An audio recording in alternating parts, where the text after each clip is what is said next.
Gentlemen, being 6:30, we're going to open the meeting. First thing is Pledge of Allegiance.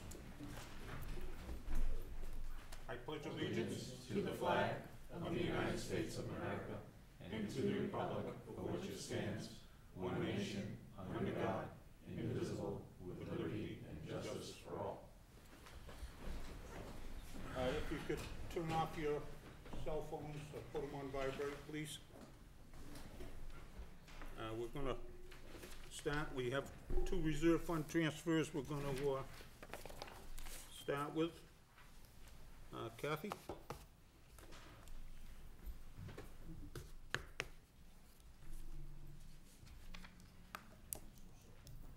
Good evening, everybody. How you doing? I'm doing well. How are you doing? My reserve fund transfer request that you have in front of you is for $3,000. I list in that request the number of positions that have recently opened up due to unforeseen resignations. Right now, we have placed ads for just 2 of those positions. The other 2, I'm not sure what's going to happen yet, but the advertising, thus the $3,000 request. The ads for the veterans agent and the user support specialist have actually totaled $1,247. So we're hoping we won't need to spend the total $3,000, but I'd hate to risk it between now and through June 30th. So I thought it best to put in that number in front of you tonight. You've spent $1,400, you said? $1,247 $1,250. for 2 ads. You'll round up. Okay. It's me, it's nobody else. Yep, yep. For 2 ads. Yep. How much money do you, I assume you already had the money to do that, or you wouldn't have advertised? We did. That line is funded just $5,000 for the whole year. Right.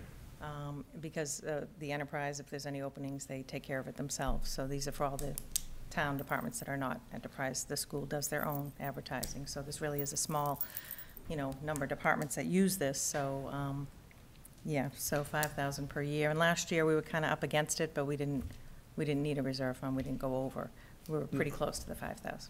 But I'm assuming that the 2 you posted because you had $1,200 in the account to cover the advertising, is that correct? No, we have $36 in the account. Okay. Yeah. She did, in Kathy's defense, she did call us and wanted a meeting as soon as possible. I called Paul, and, she needed to put it in. Just so you know, she didn't just flagrantly spend the money. Sure, she fragrantly wouldn't do anything, but, no, I just, No, I just want to know if there was already still $1,200 there then. No. No. Okay. And if I read, I would see in there the $36, which I did, but I didn't know if that was That's right. after the paying for the ads. No, that's before. Okay. Yeah. So that's, How much of a response do you get when you do it online? Can you tell the difference between how many people are responding because they saw it online and how many are responding because they saw it in the Sun Chronicle? it really kind of varies. We like to do the Sun because we have, for us online is posting on our website. And a lot of folks will send in their applications to the HR staff email folder. I don't necessarily know where they're coming from or where they're referred from. What the Sun does, we do a lot of our ads, and part of these 2 jobs are posted on the Mass Municipal website. I think the majority of response we get for these positions are from that, and that's at $105 for that ad.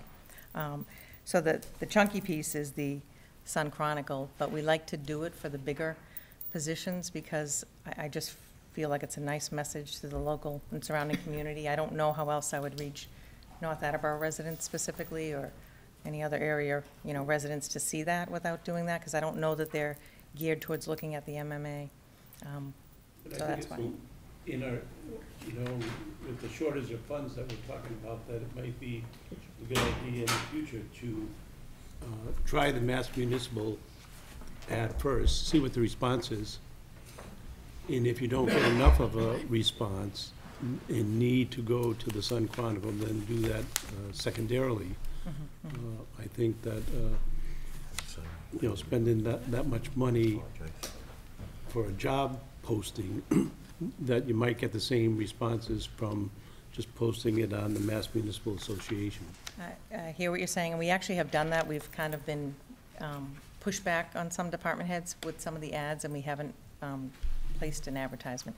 These two particular positions are kind of specialty, the user support specialist and the veterans agent. So, you know, the broader advertising is, you know, what we decided to do initially up front. But what you're saying is certainly what we've done in this kind of tight budget times. We've really, you know, asked people to think about where they're putting this, and sometimes we've done just the Free Press and not the Sun Chronicle, you know, that type of thing. But these ones, we are looking for some specialty.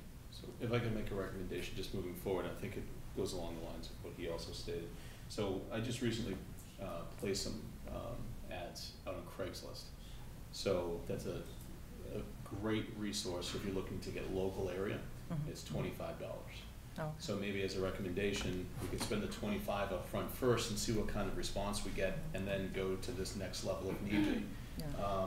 I've got 37 responses so far for an entry-level help desk engineer. Okay, yeah. So it's been a great Yeah, resource for yeah. us.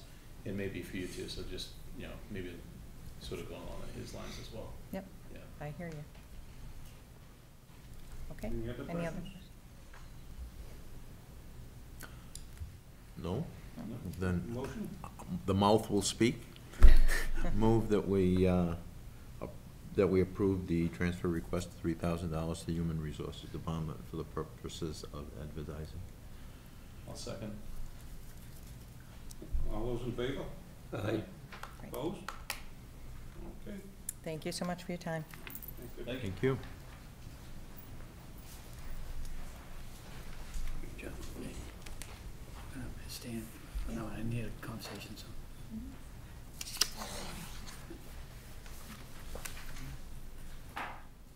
Paul, are you gonna do the assessment?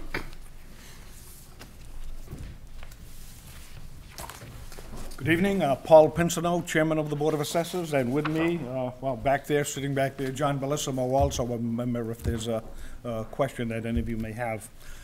We have here, we're here, as you see on the request, we are looking for additional funds for defending the values at the Appellate Tax Board regarding the litigation that the town was involved in with Simon Properties, owner of Emerald Square Mall. It is estimated that we needed approximately $60,000 more than what we have in place at this time. And if you notice on the request, we do have $9,800 that we would be able to apply to that $60,000 in our budget. And we are looking for an additional $50,200 to bring us up to the $60,000 level that we anticipate. What this will do is to give us enough funding to compensate the attorney and appraiser that we have, and this will be to cover all of their professional fees and doing post-trial briefs. As I said, we're currently in litigation now. The case began last week, and we're there this week as well, and we'll be in Boston again next week. And that's the reason for the request. Okay, any questions? Oh, yeah. What is our success rate has not been extremely good with the mall. Is that a fair statement? We have, probably the biggest test we've had was quite a few years ago, and I guess it all depends on how you define success rate. I think we all know that Simon is relentless in their challenging the values every year. And I recall the one time that we were in there, the settlement, I think, was around $1.1 million that the town reimbursed them. However, what they were looking for at the outset was something like $8.5 to $9 million. Is that successful? I guess that's up to you to decide. If we did not challenge their appraisals in the manner that we did, the result could have been much closer to the $8 to $9 million range that they were looking for. So What is the valuation of the mall? For Round numbers. for the years in question, that'll be in challenge on that. Well, we're in there for fiscal 13 and 14. Fiscal 13, we have it valued at 136 million, and 14, we have it at 117 million. You went down and they're not happy? No, they're, for the year that we have it at 136, they're claiming it's 103 million. And for the year. The differential? Pardon? That what they feel they should be paying 103 million less? Potentially, that could be it, yes. And in 14, we're at 117, and they're estimating 92 million.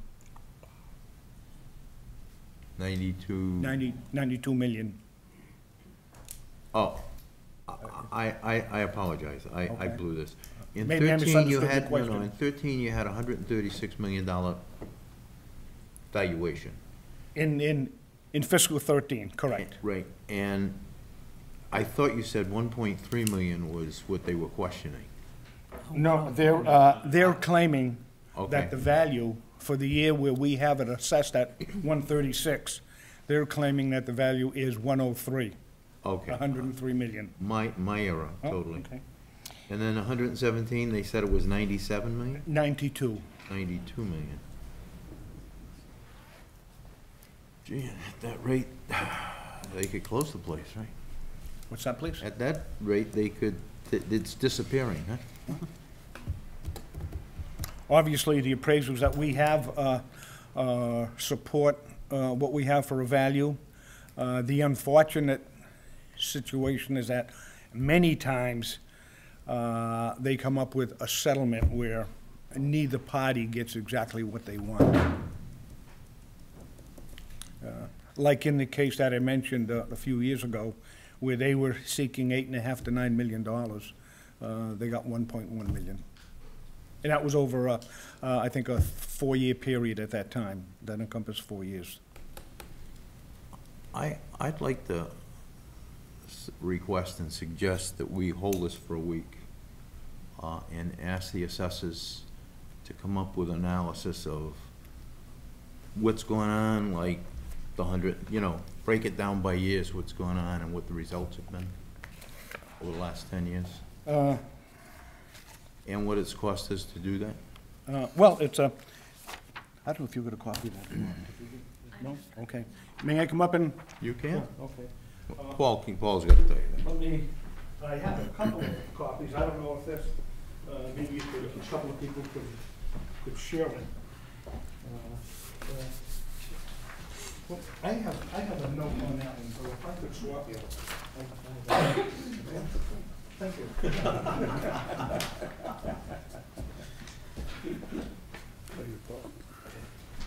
Thanks so much.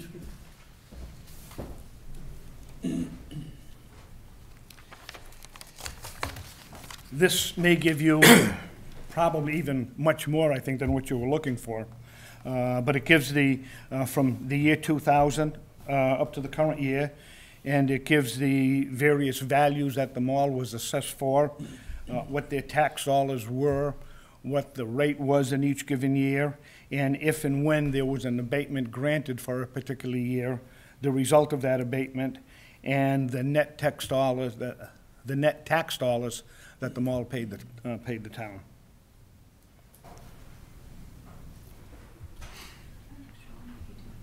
So in the 12 years you have listed here, if I'm reading this correctly, we've reimbursed them $1.8 million. Is that I'm correct? sorry, So the 12 years here that you have listed, we've reimbursed them $1.86 million.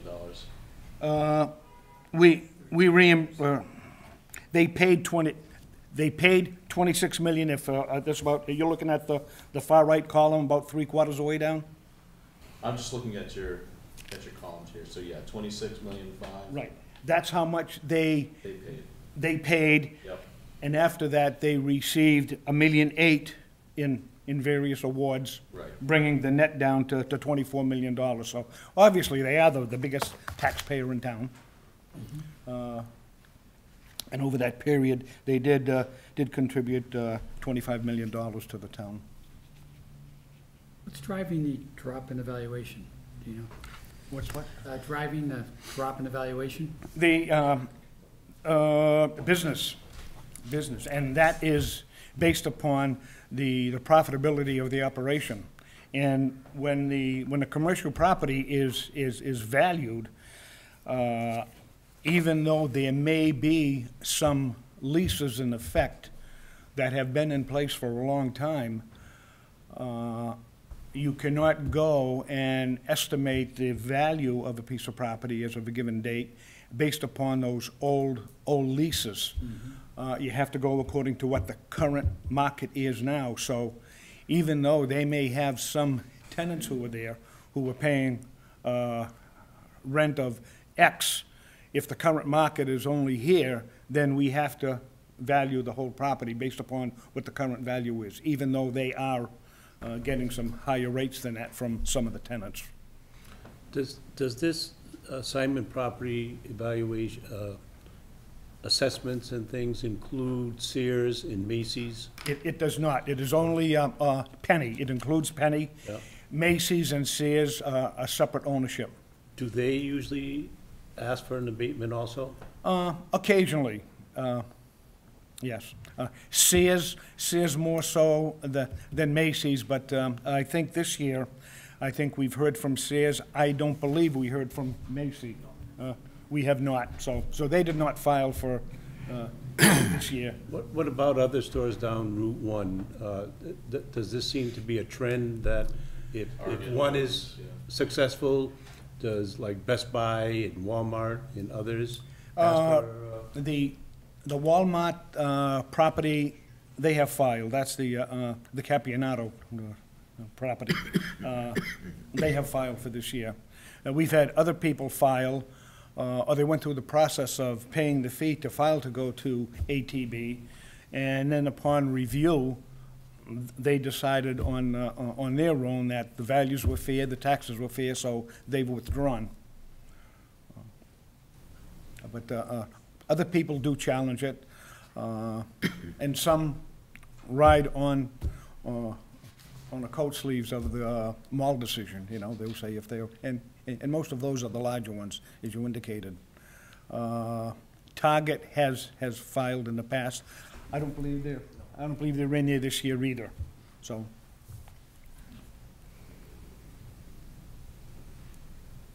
And are they as aggressive as the Simons properties in terms of the valuation? So you're saying here, 117 million we value, they value at 92. So are you typically seeing that same aggressive? Oh. Yeah. Aggressive? Wow.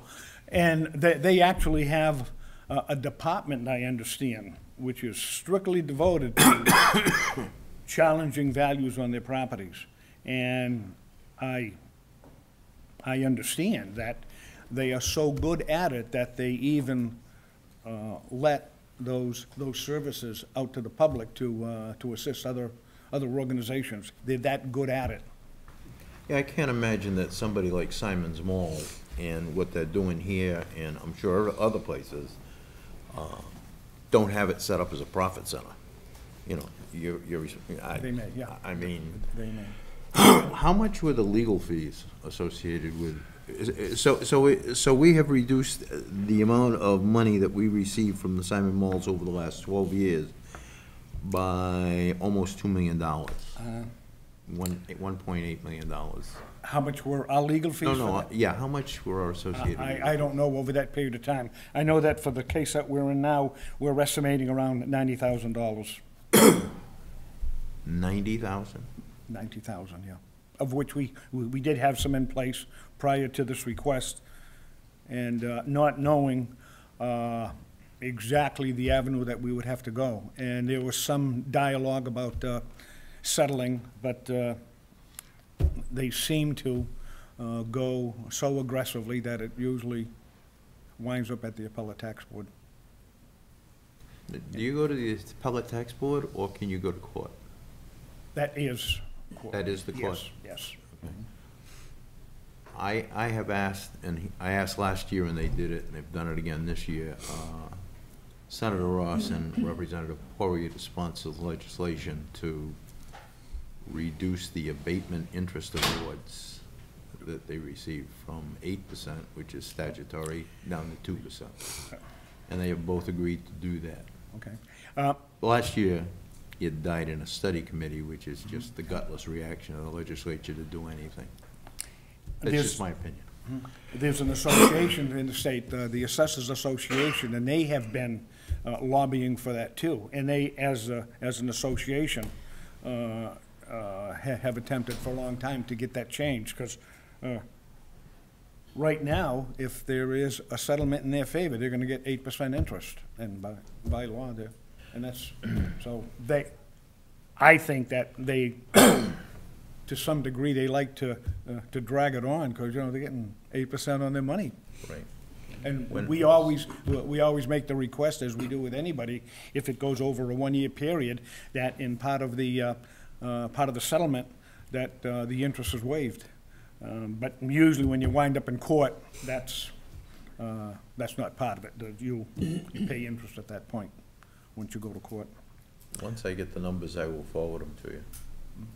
Once I get the House numbers and the Senate numbers, I will forward the bill numbers Yeah. to you. I don't know if you've got bills yourself there or not, I don't know. I don't know. but there are two now. Yeah. One thing that we find ironic is that one of the comments that they talk about is business is down, and that's why the valuation is down, and they always cite the Rentham outlets as They own it. a source of competition. Not only do they own it, they built it. So they didn't acquire it, they built it. Can you go in you know, I understand, and part of the other things I've asked is that past valuations can be introduced. They can't be introduced today, right?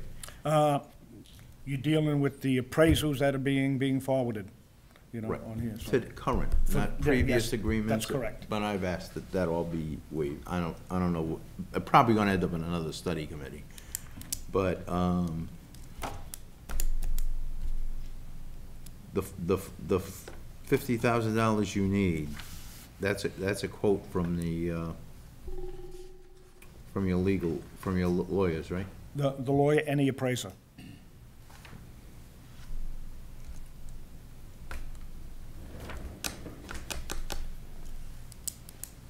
Any other questions? So without this money, we're dead in the water, and the potential to pay more is, so you gotta spend money to pay less, is what it comes down to. I could say that, and it would only be lobbying from my point of view, but yeah, you know, you have to defend the value, you know, if Right. you, or you should defend the value. In terms of the bills, maybe, Mr. Sweet could, answer this a little bit, perhaps better, but obviously with a, 40,000, 50, 60, upwards of $90,000 that the town has to expend to do this for these services, is there anything from a dating standpoint of the invoicing? Does it make sense to, get special dating on it to try to, say 25% at this point, 25% at this point, to break it up that way, just to sort of extend our money a little bit? Does that make any sense? Maybe Mr. Sweet can answer Well, that. it's, I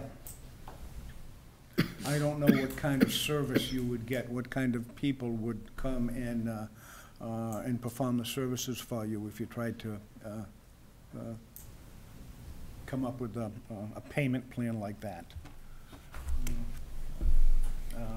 I know that there are, not with this case, but I know that there have been other people who absolutely refuse to do any work unless a particular local authority has passed the funding for it, because they, quite frankly, because they've been burnt, Sure, so. fair enough.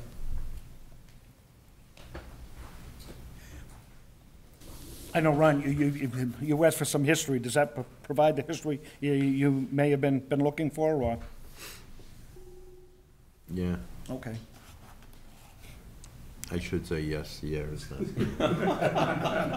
Well, it's, Doesn't that sound like the pet bird just died? brings a tear to my eye, not discouraging. Sure brings a tear to your eye, too. Just as a side note, if if in fact they were 100% successful and they got the valuation on the settlement according to what they claim the value is, that would be approximately $800,000 in reimbursement to them for these 2 years. In tax level. Yeah. Is that what the 8%? Pardon? Is that what the 8%? No, that does not have the 8% in there. Can we pay them If- pennies? Pardon? Can we pay them pennies? If you win the case, realizing that they know where their bread is buttered, but if we were to win the case, do we get back the tax, the legal fees? Absolutely not, no. To the extent that we're successful, all that does is allow us at the end of a period to be able to release from the overlay account monies that we have set aside for the settlement of cases like this. And we do have money for these 2 years in overlay. So whatever, if there were a settlement, it would come out of those accounts. If in fact the settlement exceeded the amounts that are in that account, then we'd have to raise the money. If it were less than that, then we would be able to release back for general use in the town, which we've done many times in the past. It's gone both ways, right? Yeah.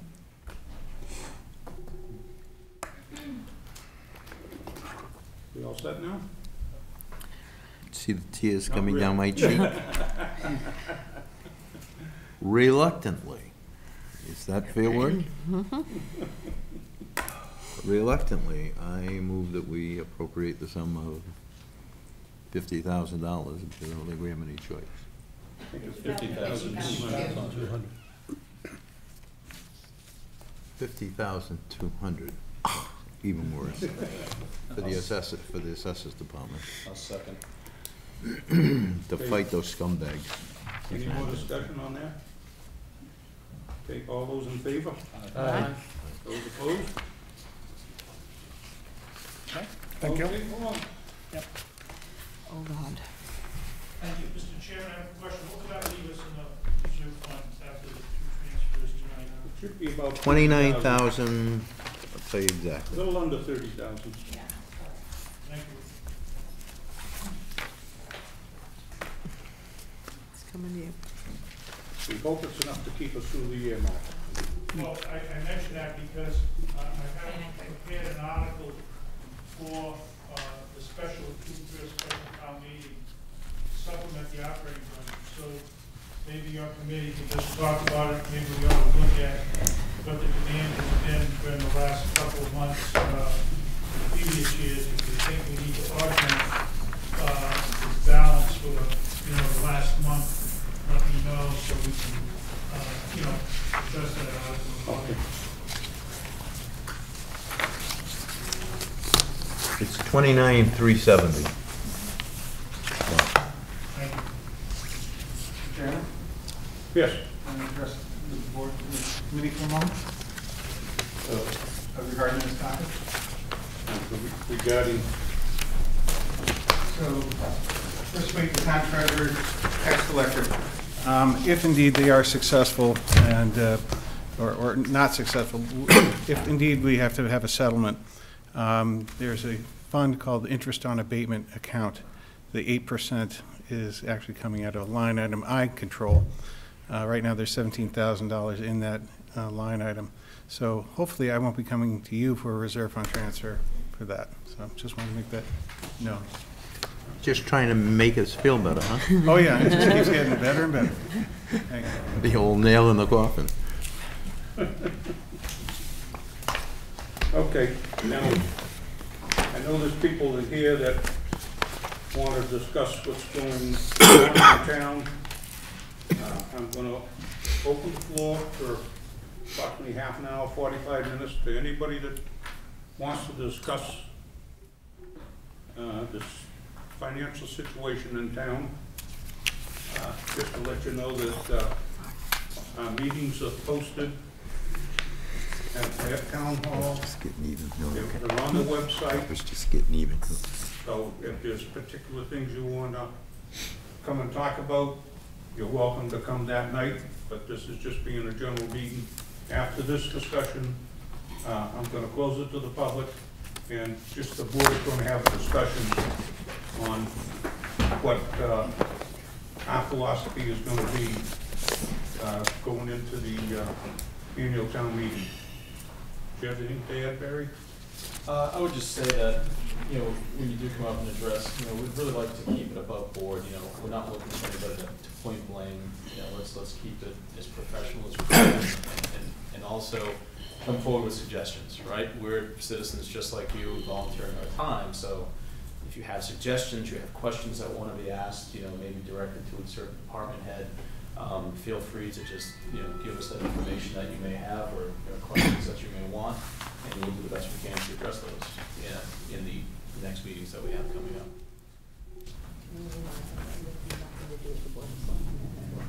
Oh, feel free, yeah, absolutely. Can I just say, in terms of the thing, that you might want to ask people to try and keep it down, their comments down to like 5 minutes, so that everybody has a shot at it. I'm sorry. Oh, that's fine. Just a reminder, we have nothing to do with the Board of Selectmen vote. That has nothing to do with us, so those comments go somewhere else. Female puncher's pilot. No, that's a good point, Kathleen. I mean, we're appointed, this board is appointed by the town moderator. We have, I hate to say it, we have nothing to do with the selectmen. We have nothing to do with election commission. We have nothing to do with ballots or anything. We're just responsible to the town moderator, who I communicate with probably once a year, because she keeps out of it, because the only thing she calls me for is for new appointments, people whose term is up, and me being the chairman, she calls me and wants to know what she should do. So I have no answer to anybody there except the town moderator. Okay, so with that, if anybody wants to come up and discuss anything, or give their point of view, or whatever, they're welcome to it. And I would just ask that when you address the mic, that you give your name and your address for the record. Thank you. I guess I'll go first and be nominated. Gee, I'm thankful. I just thought we were that popular. I heard you guys fight, so I'll see My name is Jessica Faust. I live at 81 Jeffrey Drive. And I've been a long time North Attleborough resident. I've lived here my whole life, with the exception of college and a little bit after. And always been really proud to be in North Attleborough. For those of you who've been around as long as I have, I remember the day when I was young and people would say to me, "Oh, I know where you live. You're from Attleborough." And I went that down by Providence, and I'd say, no.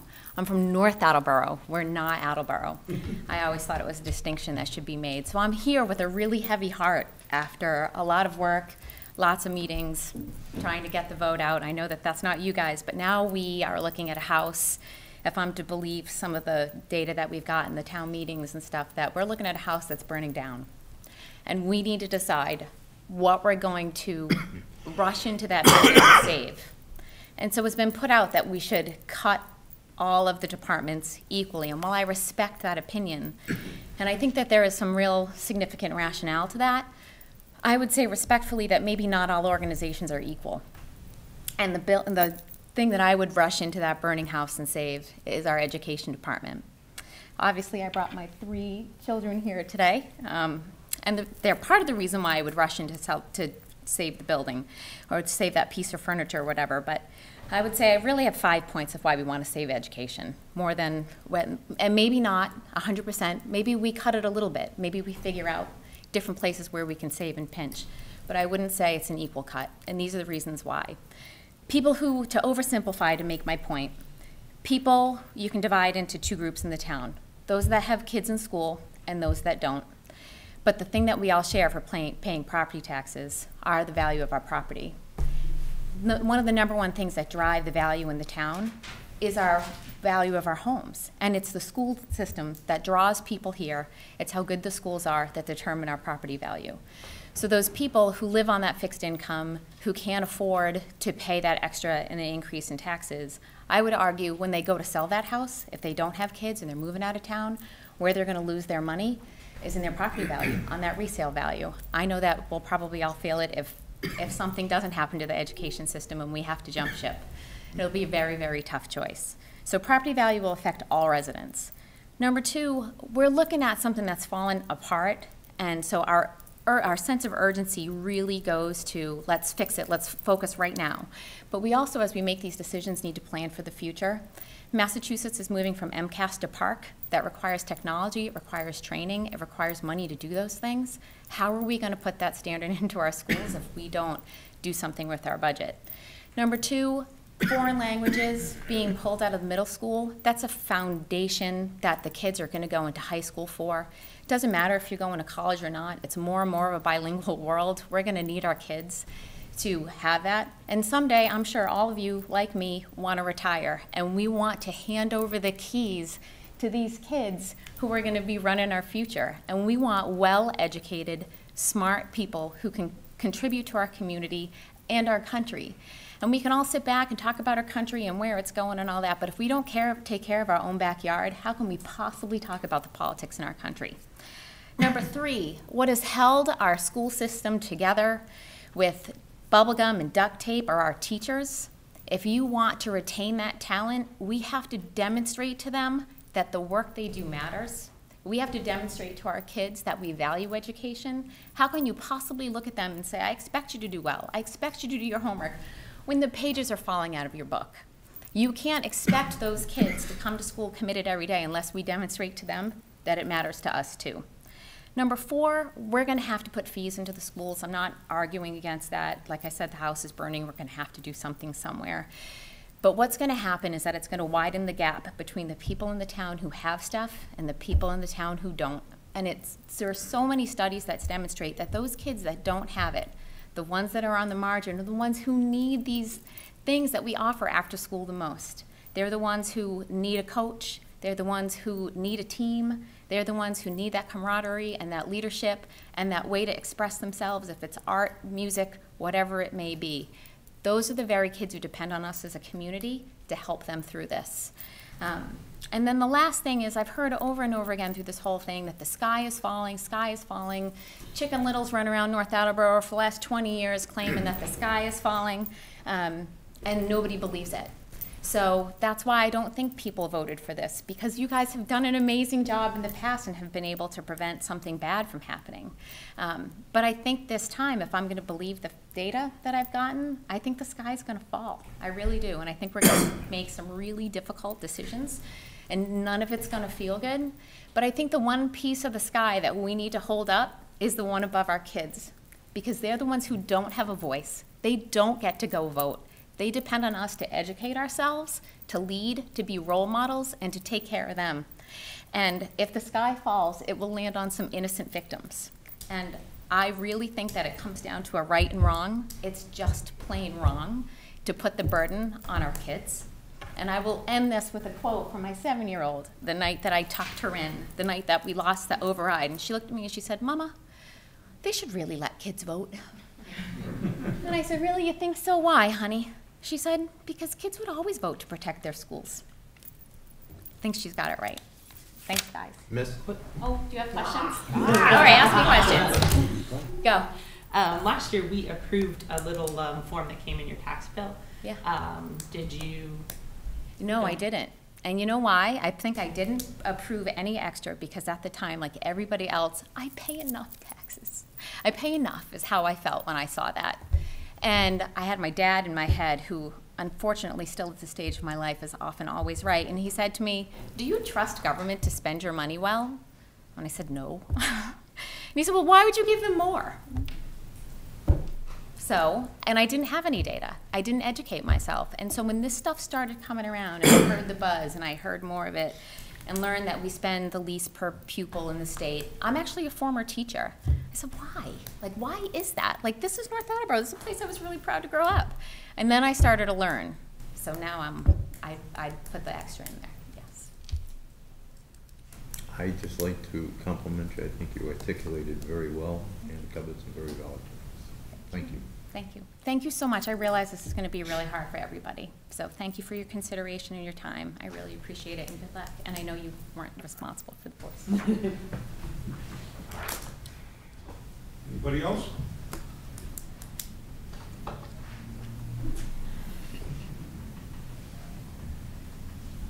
Believe this? You really did come for us? Smiling faces. Okay.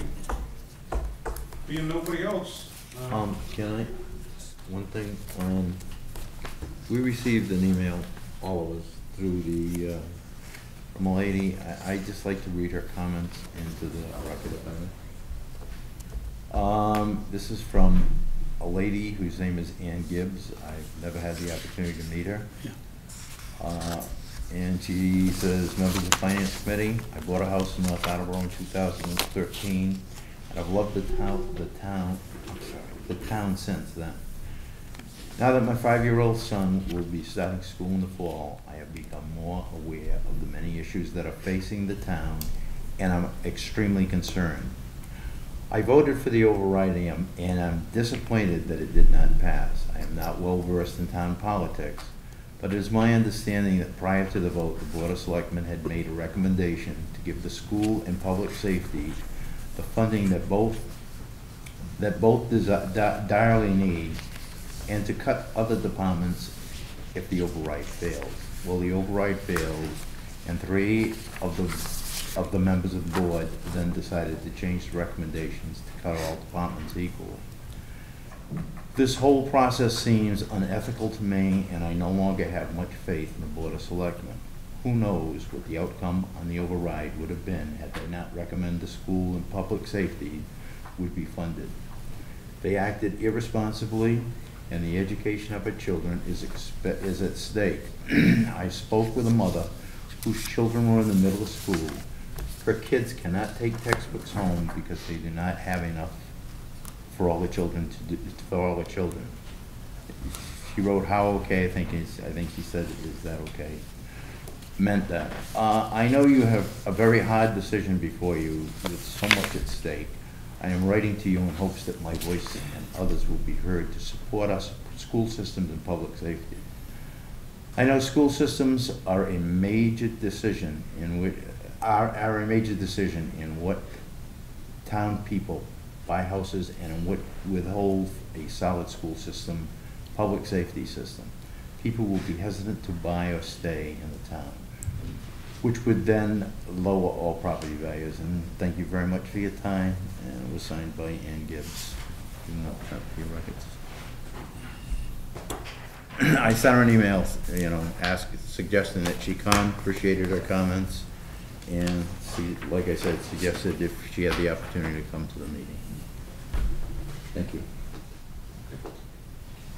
Gentlemen, just a minute. Did you want to speak anything on this? Okay. Okay, I'll open it up to the board now.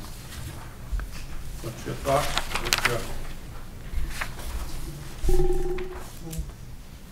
I always love the evening hot. I was going to suggest that. I would like to see us take it on a case-by-case basis. Hear everybody out. There are certain things that we're not thinking about. I know Michelle and I in an email kind of gone back and forth, and there are certain things that you tend not to think about. That if you cut so much of one department, say the Veterans Department, then where does that fall if they can't service the townspeople?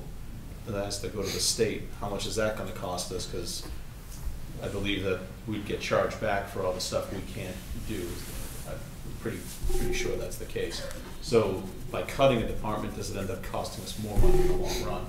So I think we just can't look down the list and go, okay, yeah, 4.9%, 4.9%, 4.9%, whatever the percentage is. Then we need to take a look at each department in depth and say, okay, it's the needs and the wants. Okay, And I know at this point it's really difficult to do because I think as we've looked through the budgets, pretty much down to just almost the needs at this point. So where do you go from there? And now it's robbing Peter to pay Paul. Guns are butter. So, I just think if we go across the board, we're gonna just blindly, I think we're just gonna open ourselves up to potentially have more cost in the long run. So I would really like to see us take it on a case-by-case basis with each department. And some of the other information too, that I've also asked for that I know we'll be receiving, and I hate to even utter these words, but when we start talking about, contracts and pay increases, that's costing the town a lot of money. And if it was me and from my running a business and some other people that run businesses, when times are tough, I'd rather keep people employed than give more money and let people go. I'd rather keep the engine running. And everybody's done that besides the schools. Well, again, it's something that I want to look at. I want to see where are we at with contracts that are maybe who's in negotiations now versus how much is it costing the town every single year? Year over year, the contracts. I know there's unions that they went 5 years without getting a pay raise. I thought that was most of this, right? So outside of the school. So why we can't turn around and then hurt them for that sacrifice? I completely understand. I completely understand. That's why this is going to be very difficult. But we have to, I think, look at every avenue. Because if it means we have to lay 30, 40 people off, but yet we still give out raises, how does that make sense? If it means that budgets are going to be cut, but yet someone still gets, a raise, I just don't see how that makes sense. That's what the school department's done for years. And we They can't- laid off people and still get their raises. We can't get to that level. We can say, here's your salary, and they can either cut 3 people down to part-time, or they can fire somebody, but we can't tell them what, we have no control on that level. Yeah. If I may, not to disappoint anybody. We have, obviously, the whole town has some very difficult problems to face and to realize and to deal with. One of the advantages of the override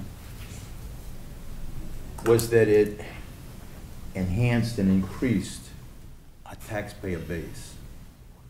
And it was a forever thing. It was a progressive thing.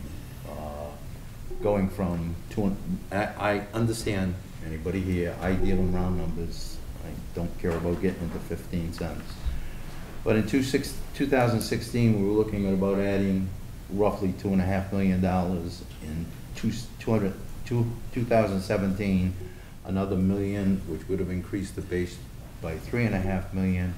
And in 2018, roughly another 800,000 or so, which would have brought us to the total of the $4.2 million. And the hope, the intent, the projection, the studies. Ronnie, can I interrupt you? No. That's over the words. That's done.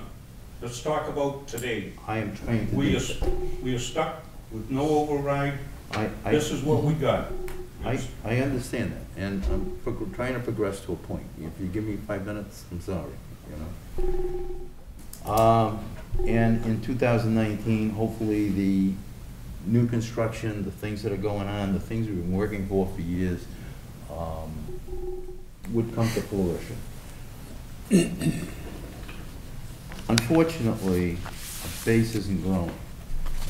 That's a real problem. It's not growing this year, it's not growing next year, it's not growing the year after that in proportions to what we were looking for. When they did the presentations, I listened intently to the superintendent of the school, the police department, whose response time is increasing to a call, God forbid, and the police are responding to calls without backup, or going, and it's going to happen more and more.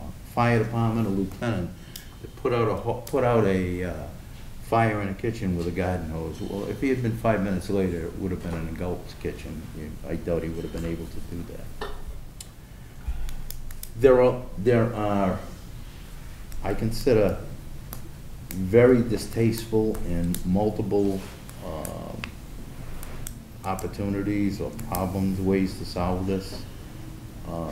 I tend to feel that we ought to try and freeze, as been already commented, employee salaries and step increases for at least the next couple of years. Also, that we ought to consider eliminating required departments, the forestry department out of the highway department, council on aging, library, park and recreation. None of them are good solutions, but I don't know any other way to go. That's a savings of roughly $1.3 million. That means the remaining deficit that we face for this year of a little over $2 million would be $875,000 and would have, based on my calculations, accept that as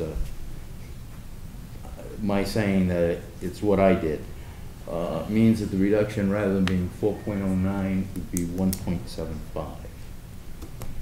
Eliminating the 6 firefighters has no impact on us because we're not paying for them anyway. To carry them would be an additional burden of roughly $450,000. I don't know if this is even legal to deal with, but we might want, the enterprise accounts make money.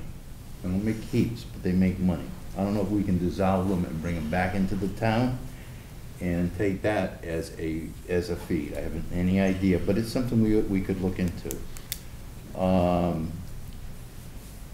And we could ask the electric department. Their fee has been $300,000 for about 5 to 6 years, 8 years of $300,000. Asking if they have the resources to double that to $600,000 or something close. The other thing too is we could literally sell the electric department. I think that's well within the town's, not ours, but the town's province to do that. They're trying to negotiate for the employees and reduce rates on our own. And with that, again, I'm not trying to suggest we do any of it. We just want to make people just think about them a little bit. Just could you repeat those departments that you think should be eliminated? I thought the forestry department within the highway department, yep. Council on Aging, library, park and recreation. These are departments that aren't required, I don't believe, by statutes to have. When you did your money, did you take everything out of the budget for, say, the library? Yeah. What, can we? Like, can you literally have no money going into the library? Like, what I'm suggesting is that you lock it and you close it, so you don't need any money going in. And that's a terrible thing to say. I don't like saying it. But I mean, yeah. you literally, for electric, water, mow the grass, I mean, so isn't there No some kind of grass, upkeep? you're not gonna have a park department. Huh? You're not gonna have a park department, so you don't need anybody to mow the grass. But again, so say the park department, I'm not arguing with him, I'm just wondering how much money, I took everything. but so then that's not realistic, right? Because we're gonna have to put some money into upkeep. We can't just let the grass grow on all the fields, then we've got. Actually, you can't. You don't want to, but you can. Can we? I thought, What? what, There's no law that says you gotta mow the grass. there is it? Mow the grass? I can let my grass grow as long as I want, besides. Yeah, you can.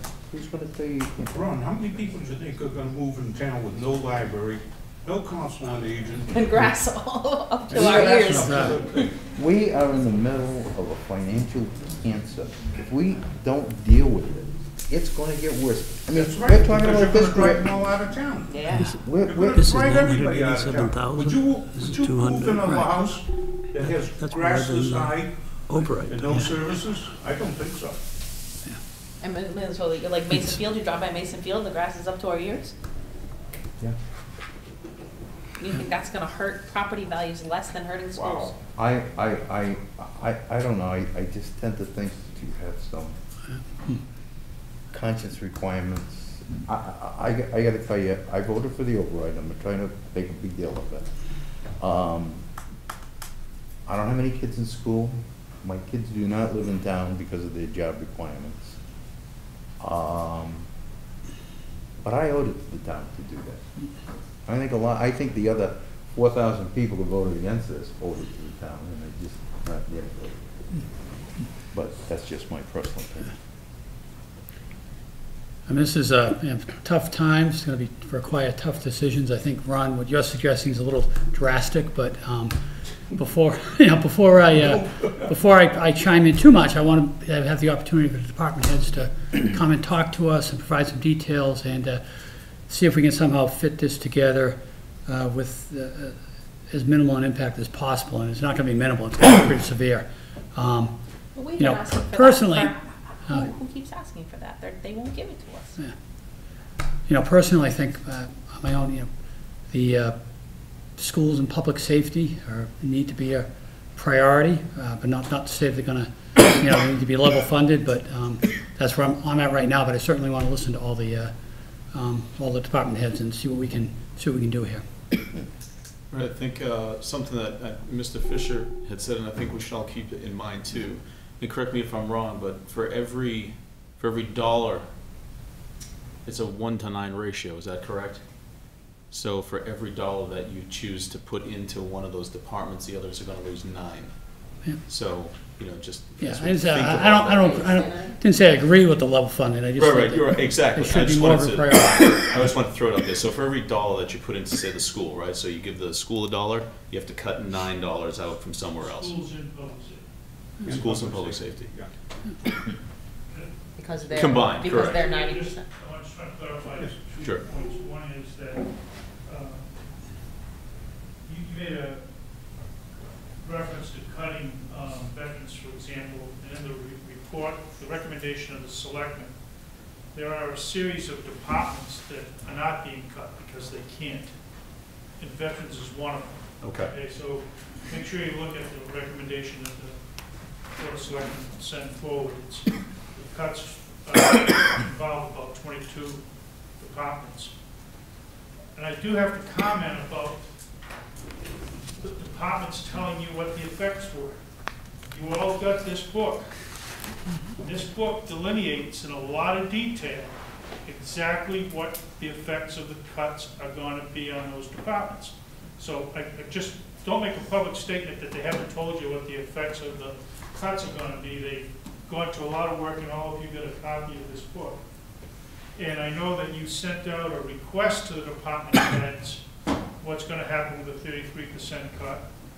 Based on the debate that's been going on, discussions with your chairman, the department heads were told to hold off until we found out where you're going. Because when you start asking a department to say, what's your effects of this scenario, that scenario, that's not something that can happen, like that. It takes time.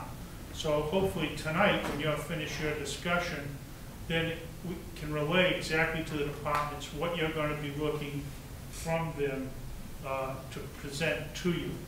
You know, exactly what types of scenarios that you want to do, we can do that. But they haven't submitted to you, at least I don't believe many of them have, or any submitted to you the effects of the 33% cut because they wanted, based on the conversations that we had with the chairman, to wait until you had this meeting tonight to decide exactly what you wanted to ask them. And once you make that decision, we'll get that. Just one other thing, you brought up a lot of cost-cutting ideas that cannot be implemented in 4 weeks. Okay, there's certain things that, we can't sell the electric department in 4 weeks. We could and can't bring any money to us. There are a lot of things that you brought up cannot be resolved in a 4-week period. In relation to the unions and their reaction to cuts, what's happened in the past is that they've reacted to when the cuts are solidified and we say this is what's going to happen, that the unions come back and offer and say, we say, look, if we'd rather do this rather than cut a person, we'll make this concession and so forth. So there's some steps that have to take back and forth before we decide those things. So I just want to caution you that some of the ideas that were thrown out here tonight, while I'm not saying they're not ideas that you should research in your authority, we're going to take a lot longer than 4 weeks to even get to base 1 on them. So I just wanted to clarify as you progress with your discussion a few of those things. I don't think we're going to solidify one way or another tonight to say, hey, 33% or 4%. And I think the exercise of having everyone still go about the 33% cut gives us much more information to go on, in my opinion. I'm just, the reason, if that's what you want, that's fine. Right, I understand. Don't ask them for 3 or 4 or 5 different scenarios, okay? Because it's just, they can't do that in 2 days. Of course. Okay? I want to see the worst case scenario. Whatever percentage you want to ask them, that's fine. Just, I think we need to solidify it. For me personally, I'd like to see worst case and then work forward from that. So if there is a department that needs to go 33%, I know how it's going to affect them. And if I can bring it up away from 33% to 20 or 18 or 15, then great. Let's do that. But I at least want to see what the worst case scenario is and then work from that as a base. So just so that you'll know the number, based on the recommendation, that the budget, the last recommendation of the Board of Selectmen, if you protect public safety in schools, the cuts to the other 20 departments will be 38.26%. I just want to make sure you have the, the right up-to-date number. And for schools and public safety, I guess would be the other scenario where everyone has a fair cut. I mean, I'll just give you another scenario that was put on the table for discussion, and that was to cut schools and public safety by only 2.5%. That would mean all the other departments would be cut 17.35%. Just so you have an understanding what the ratios are. Departments will give you whatever you're asking, but I would ask, to try to narrow in the different ranges that you're looking for. I want to make sure you have the exact numbers, what they are right now. No, thank you, and that's, for me, that's what I'm throwing out there, is to say, if we know what 38.26% cut is gonna mean to a department versus another, and we're sitting there going, okay, well, maybe this is where we go, and Agreed. at least wanna know worst case scenario. That's my thought. I'm not, sure about the rest of you. Mark, if I could ask you a quick question? Yeah. The number you just threw out, the reduction for the school and fire, how much was that? 2.5%. Huh? The last Yeah, okay, number I yeah. gave you was if public safety in schools were reduced 2.5%. The information we have, the second question, the information we've received so far is based on the only numbers available, and that's the governor's proposal, is that correct? Today, at about 5 o'clock, I received, and I haven't researched it fully, the recommendation of the House Ways and Means Committee, but it's almost identical to the governor's. That was gonna be the second part of the question, is, do you anticipate that it's not gonna be in the same ballpark, it's gonna be relatively close? Yeah, no matter? to be honest with you, I don't foresee any changes that are gonna really change the numbers that we're looking at. We may see a $20,000 increase, let's say, in state aid, but I may see a $50,000 increase in our property insurance. There's still a few things that we haven't got in. We're carrying a very high number in new growth, seeing what we achieved last year. We're trying to plug that in. That may have to be adjusted downward. So I don't see a lot of changes. We had a little ray of hope that we were going to get much more assistance from FEMA, from the federal government, on the snow removal. We were originally in the $700,000 to $800,000 range. Now that the president has declared he'll only cover 72-hour period, we're probably talking assistance of only $170,000. So those are the things that, because that may have some effect whether or not we could even touch stabilization now. With that, we can't at all. So those are the things. I wouldn't sit back and say that these numbers are going to change greatly. They may change $20,000 or $30,000 one way or another. And I don't know if we'll have the House budget. They're going to debate it the week after next. Okay, the House is going to debate their budget the week after next. which means probably just prior to you taking your vote, first week in May, you may have the House budget. Traditionally, the House budget does not vary much from the recommendation from their Ways and Means Committee. Mark, what's the across-the-board cut again, just to be clear? Across the board for everybody right now is Yeah. 4.09%. So okay. So probably the schools and public safety, if they could target that and say if there was a 4.09%, what would the impact be? That's what I want to see. What's that? So for the schools and public safety, if it was across the board, 4.9%, what would the impact be on their departments? That's in the document that you. And I think we already have most of it. I don't know if, No, that's in the document that, I don't know if you, Michelle, did you hand that out to them? They have that. Okay, so the cut for schools from below level service, this is not from last year's budget, this is from below level service. The cut from the schools is $1,555,000. right. Cut from, and this gets a little bit skewed because it looks like the police are getting cut 204 and the fire department's 198 from level services, but there's also involved in there a switch about dispatching going from one department to the other. And I got that, Mark. I'm just wondering now, what services would go, I know we have the dollars, but just get their In this book, up-to-date it's in the perspective book. on, you know. What, Yeah, I just want to make sure that that's still Yeah, that's this still was the at thinking. This was at 3.75%. Okay, so figure it's going to be a little bit more, but if you follow the recommendation, Mr. Silver, and they come in with what's going to happen at 38.26, then you can go from there. I would also suggest to you, I know you've got 4 meetings scheduled once a week, that it's not going to cover at all what you're attempting to do. You're probably going to have to meet 2 or 3 times a week in order to meet with every department and get into the detail that you want to get into. I mean, the meeting alone with the schools could last over an hour, and police and fire each an hour. So, I mean, you've got, and if that's the approach you want to take, which most definitely you can, I don't think you're going to get it done in 3 meetings. Hey, Mark, how about infrastructure investments? So capital and whatnot that we got budgeted for next year. Yeah. I hate to say this, but could we delay some of that and use that money towards? Well, it's unfortunate you don't memorize and watch all the TV shows that you have.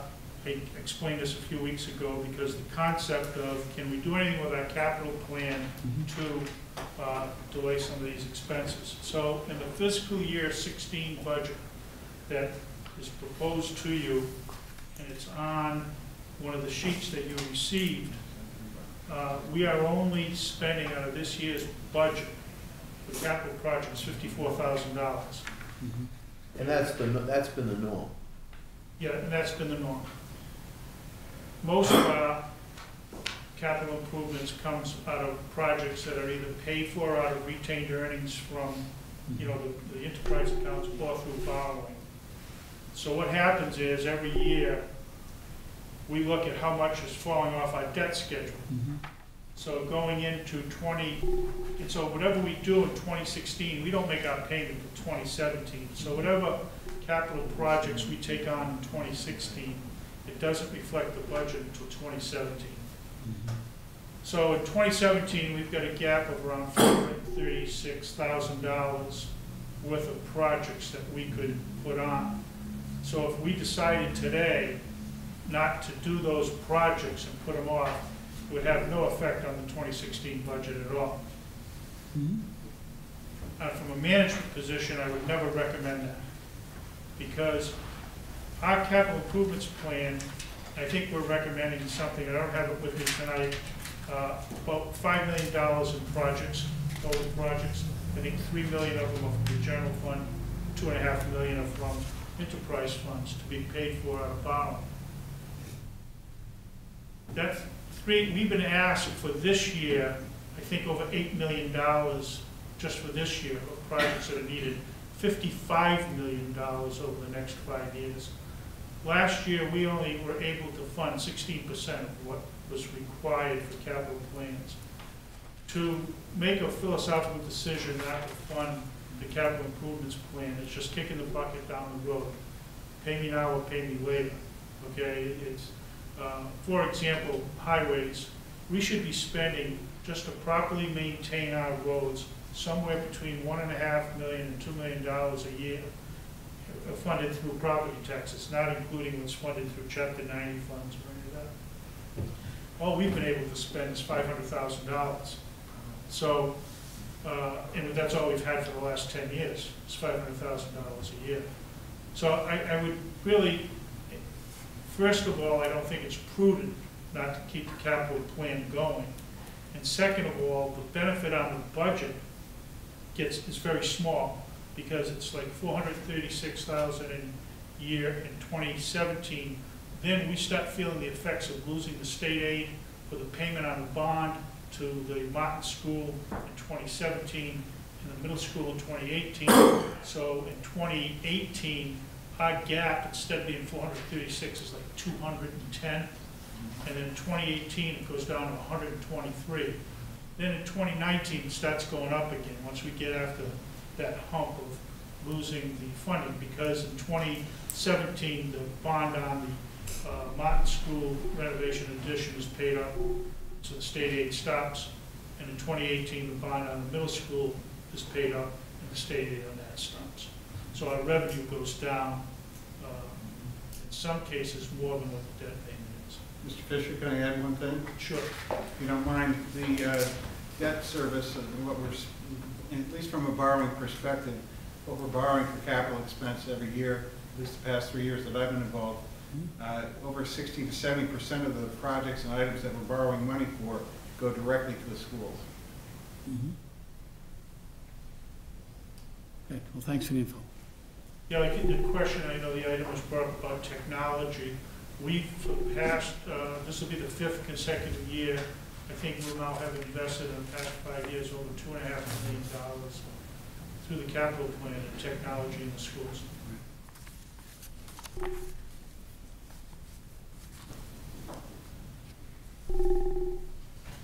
I'm gonna disagree with you.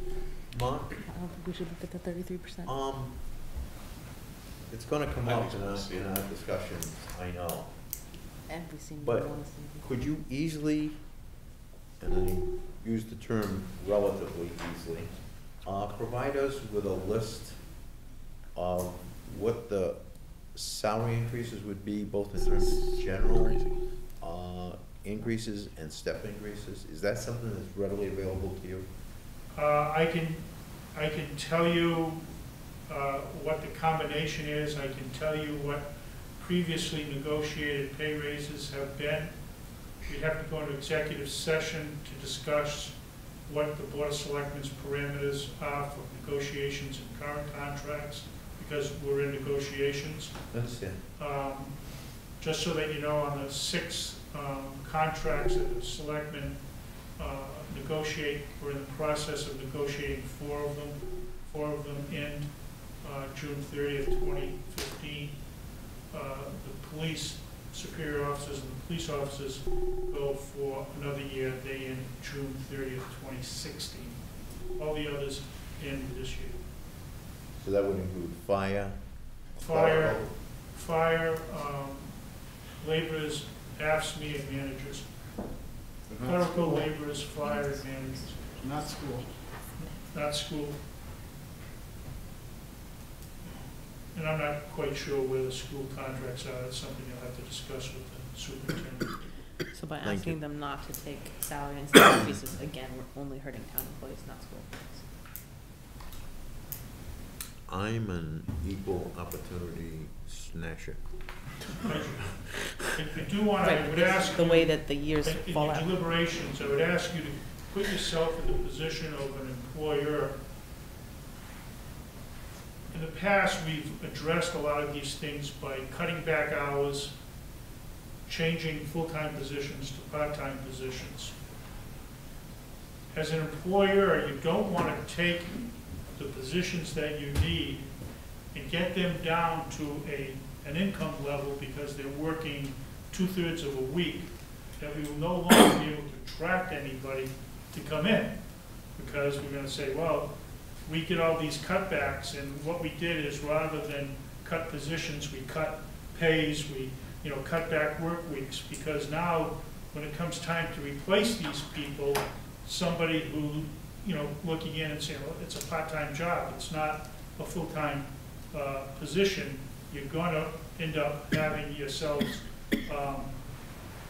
be not competitive in the labor market or attractive at all. And the second thing I think you want to be careful of is how these cuts are made, is that if we end up having everybody be, less than full-time because of the way we have to cut things, we're going to be putting everybody in a position where they're saying, let's just go someplace else, let's try to, I'm a professional, let's go someplace else where we're not having. But you just need to keep that, there's a balance in there. You've got to keep an eye on that, because otherwise we could run into some problems. For example, your very first order of business this evening was to do a reserve fund transfer for the advertising budget. We had a tremendous amount of movement in departments this year. A lot of positions changed, some of them at high levels,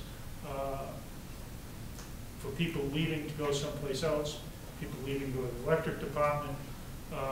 So we had, I think, at one time, 9 positions that we were moving, and by contract, especially the union positions, we have a very specific advertising process we have to follow on. One of the reasons that we make sure we advertise in the local paper, because there's always been a human cry that we should make sure that town residents have the opportunity to apply for the jobs and are aware of the openings. It's one of the reasons why we make sure we advertise in the Attleborough Sun or a local paper. We don't want to, the MMA on their website is probably the most effective way to advertise for experienced municipal people. But if you're a resident in North Attleborough and you're not a municipal employee, you would never know of those opportunities. So that's one of the reasons why we try to make sure that we continue to advertise locally, so that the residents aren't closed out to an opportunity of possibly getting a job in town.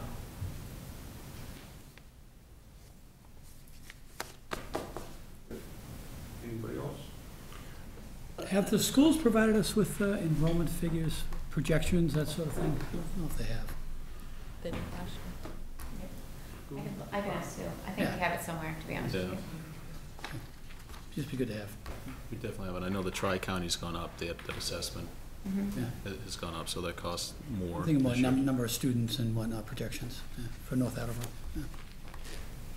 I think if we're going for worst-case scenarios, and we only want to propose that the people who are working in town come up with one thing, that we should ask for the 4.09, what effect that would have on their budget. Exactly what would they do for the schools, the police, and the fire? And I think that's in the book. And the Yeah, close to it, yeah. In the 38, well, I don't know if there's been any changes. That was my Like, for point earlier, example, but- are they thinking now of increasing the fees for certain things? Are they thinking now of closing Allen Avenue School? So I think we should ask for worst-case scenarios from every department, but limiting the school, police, and fire to the 4.09, and then leave it at 38 point whatever it is for everyone else. And just this is a math problem, so Sure. we have to sit down and we have to figure out the math. And so we look at worst-case scenarios.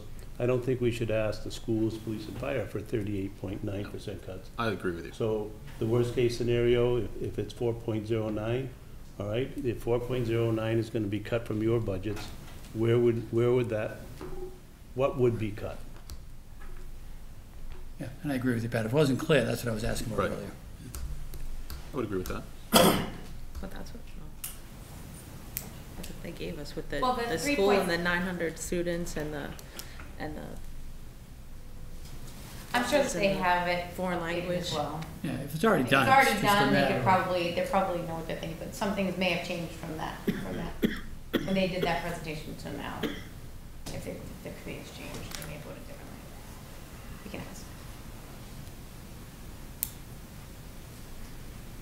So would you think we're in consensus from that aspect, that, say, school, police, and fire, just kind of update that 4.09%? Yep. So if we're talking worst case scenario, so if we're saying 4.09% for school and public safety, and then everybody else is that 38.76, no, 38.26%. I don't think Does that's, that 38.26 that's a reason. include unemployment and all that? No, it doesn't. So if you, the handout that I gave you, 38.26, not the it final. starts off, you know, it shows Right. the 4.09% on it. Board of Selectmen's last recommendation. Yep. Have that in front of you. So it's just the departments in the top half that you're gonna ask that information from. Correct. You're not gonna ask it from, let's see, like legal counsel, you're not gonna ask from elections, you're not gonna ask for it from, you know, departments that we can't cut, you know, tri-county, snow and ice, veterans, debt payment, you know. So it's just those in that top half, the departments we call operational departments, okay? Those are the only ones that you're gonna ask for the cuts. You really can't cut those other departments. Again, let's say elections, they need that amount of money for the number of elections they have to put on by statute. You know, and same thing with the veterans. I will tell you, you know, as you know, we're having a big change in the veterans organization. And I'm hoping that within the next month, we're gonna be able to come in and maybe downscale their budget for next year. And if we can do that, then we can spread it amongst, you know, wherever you want. But as soon as we feel comfortable with that, you know, we'll pass it on to you as soon as we can. That surprises me. Well, I just have to tell you, that's what we're finding. We think we might be able to downscale that budget amount that we're carrying currently for 2016. It's a pleasant surprise, don't misunderstand. Yeah.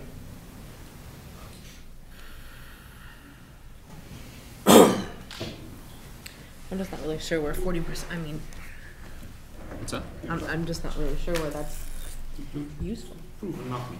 40, how are you gonna cut the budget 45%? You can't, I mean, like, you know, You can't. it'll be, You're being unrealistic. it's closed at that Totally point. unrealistic. Right. What? Just my opinion, that's all. Yeah. No, it's just my opinion. Yeah. You know, my opinion is, you know, the school department is, teachers took no raise for 1 year. All these other departments took no raises for 3 to 5 years. Mhm. So what are we doing? We're rewarding the school department for not taking, for taking their raises every year, and we're kicking the departments that didn't take raises and try to keep it going under the bus. Mhm. You know? And, you know, you can say what you want to say about the education. If them teachers were so worried about the education, their kids, my kids, or however they want to phrase it, that they would have taken no raises another year or two, right? Yeah. And then I watch them on TV holding up these books. And I swear they visited the recycle center up there to get it. You know? We give them money for books. That's as far as it goes. We can't buy them for them. Right. We can't force them to buy them. We give them the money, and They use it for. that's the end of it. We've given them money. I've been on 11 years, 12 years in the finance committee. We've given them money 2 or 3 times. Then I How have, many books they bought with it? I don't know. I have a question, Paul. If that's the case, and we've given them money, and I've only been on for 2 years, then why are we the lowest per pupil expenditure in the state of Massachusetts? Where does the other money go? You'll have to ask the superintendent. No, but are the, Oh, in the town? yeah, are the Oh, police that's and because fire of- overpaid? No, that's because your Unfunded. income is so low. Your house valuations and that. When the first 2.5 come in, Mark did this town here was, it kept their valuations right down, so when 2.5 comes in, you only can go 2.5 of the figure, you know? Some towns are evaluating their properties much higher. We've done some indexing as to try to compare, you know, this per pupil expenditure, for example, is an index that the school system uses. We've tried to index some of the other services that the towns provide, like how much are we spending per capita on various services, police, fire, and so forth. We find out per capita for fire, we're probably at average. Police were a little bit below average. When we get into the other departments, we are way behind. But for example, the library, I did a detailed analysis of what we're spending per capita in the library, and it's like 50% below average. You know, towns our size. You know. But what are the schools? Well, the schools is what you said, we're the lowest per pupil. What I'm trying to get at is that analysis we've done, so we are way behind not only in the schools, we are in some other areas, some other services. We spend the least per resident, you know, because that's what we have to budget on, than some of the other towns. Some of the services we don't. I don't want to misrepresent that. Some of the services I think we're comparable to some of the surrounding towns of what we spend per capita. Public Works, normally we try to convert that to mileage of roads that we have to maintain. That's really the, you know, it's not a factor of the, you know, the population, it's the mileage of roads, and we're way below the average as to how much we're spending per mile to maintain our roads compared to towns, you know, around us. So in some areas, just like the schools at the bottom, some of our other services are, but not all of them. Some of them are. We look at trying to determine how our reserves compare to other towns. You know, how does our stabilization fund and our uncommitted cash balance come in? And we're below average on all of those things. So that indexing that the schools use, we try to do it on a lot of different things that we look at every year with the 13 surrounding towns. But by far, the schools are worse in comparison than any other service. I don't want to misrepresent that. They are the worst in comparison to the other towns. Some of our other services are low, and some of them are not, but a fair amount of them are low. So either, I mean, we know that's a problem. We know we're the lowest. We know all these facts. I mean, we've gone over this ad nauseum. I mean, if I hear it one more time, I think it's just gonna just come spilling out anyway. So I then asked the question, in lieu of people passing an override, right? Because we were historically low to begin with, you know. So it just becomes a what we take in problem. But yet we still make it go out on the back end. At what point is it that we cannot just collectively put our hands around that and say, enough, like just nobody gets anything for 5 years, until maybe we can get the message out. I mean, I think people are starting to really get the message, like, wow, this is the real deal. I mean, you've been saying it, yeah, but you know. Who's suffering all the pain? The residents aren't. Well, the employees are. Well, the only people you're saying the only way we're going to balance the budget or deal with the cuts is to freeze pays and cut back. The residents aren't going to have any changes, and we shouldn't construct a budget for paying anyhow. But if you do the schools, they will. Yeah, so we should not construct a budget to institute payment. But you know what we should be doing is saying, like you said, is this is what we've got. How much does it cost year over year? Well, even right now, everyone's talking about the schools. What does the town have to come up with for next year to pay for the increases and the step increases?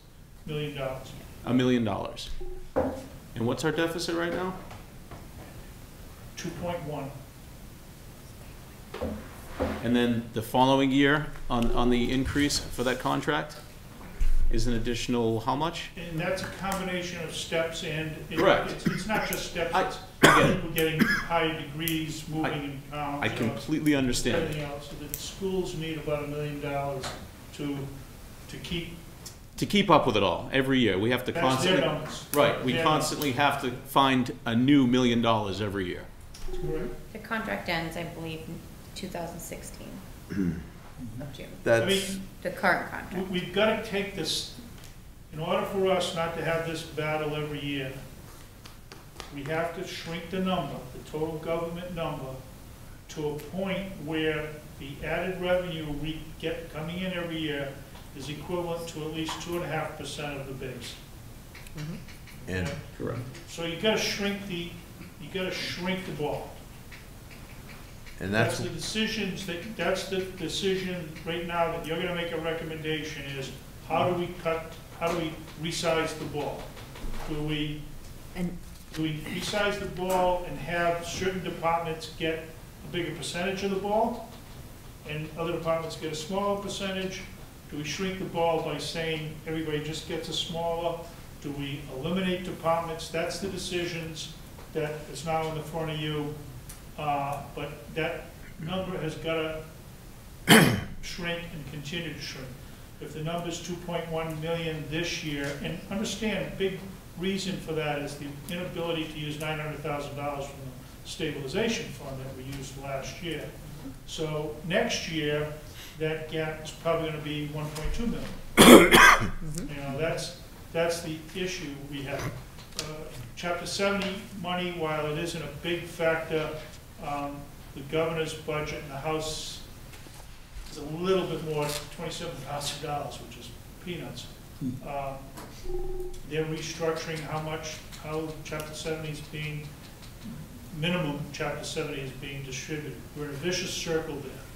Okay, because we are the lowest in the state, and because we're not contributing the proper percentage of our budget to the schools, we get penalized by not getting additional Chapter 70 funds that we would be getting. I think they want us to be at something like 48% of the school budget being paid for by the town. I think we're at 42. If we were at 48, we'd be getting more than a minimum of $20 increase per student.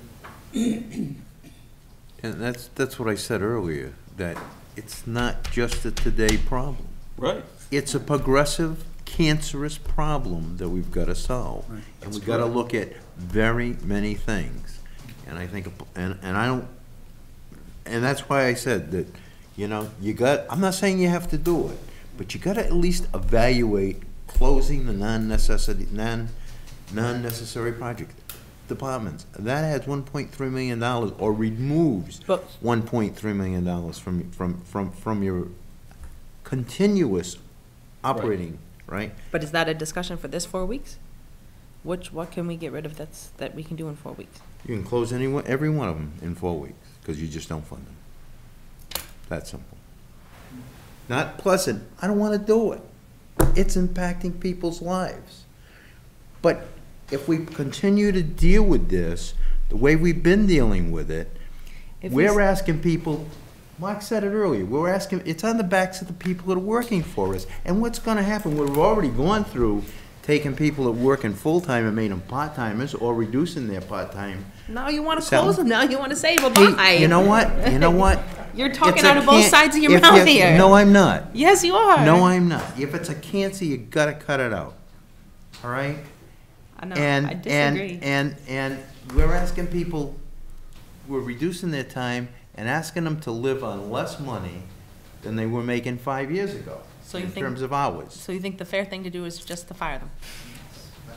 I think you have to sit there and say, I didn't say do it, I said you gotta at least consider it and evaluate it, and sit there and say, yeah, to say, just, you know, to save your life, would you cut off your arm? Not a pleasant choice, but I'd cut off my arm if I had to. Yeah, but see, I'd rather cut off all the arms than kill somebody. Yeah, but you're putting them in a position they can't live. They're gonna leave, and as Mark says, you can't replace them because you can't pay them, and they're making more in other towns. Is that a fair statement, Mike? Yeah, I don't, yes, that's the statement. We have to be careful on how we cut things. The other thing I think you need to, a few things as you evaluate these, eliminating departments. I'm not saying not to or do it, but one of the things you need to take into consideration is what's the startup cost a year from now or 2 years from now if you decide, okay, now we can bring that back. Let's talk about the library, for example. If you decide some of these departments, if you make the decision to close them, it's closing them forever. You know, it's not something that we're going to be able to afford to bring back later on. Things like the library, it's in the deed of the library. We can only use that building for a library. We can never use it for anything else.